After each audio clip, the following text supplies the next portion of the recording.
আজ আমরা সকাল সকাল চলে এসেছি দাঁতপুর সুস্বাস্থ্য কেন্দ্রে। হ্যাঁ, ঠিকই শুনেছেন, দাঁতপুর সুস্বাস্থ্য কেন্দ্র। Graham Bell centre for the ডেফের পক্ষ থেকে নবজাত শিশুদের শীঘ্র শনাক্ত করতে, যাতে কোনো শিশুর মধ্যে প্রতিবন্ধকতার লক্ষণ আছে কিনা।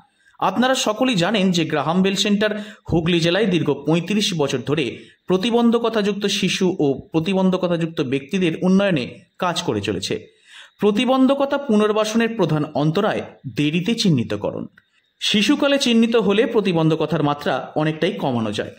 তাই গ্রাহাম বেল সেন্টারের অভিজ্ঞ সিনিয়র স্টাফ শনাক্ত করছেন। আবার অন্যদিকে যে সমস্ত শিশুদের কানে শোনার সমস্যা রয়েছে বলে মনে করা হচ্ছে, তাদের গ্রাহাম বেল সেন্টারের অডিওলজিস্ট ও এই মেশিন দ্বারা পরীক্ষা করে নিচ্ছেন। আর এই রকমভাবেই আমরা প্রতিটি পঞ্চায়েতের সুস্বাস্থ্য কেন্দ্রে গিয়ে গিয়ে শনাক্ত করছি। আমাদের এই কাজে সহযোগিতা করছেন আশাকর্মী ও স্বাস্থ্যকর্মীরা।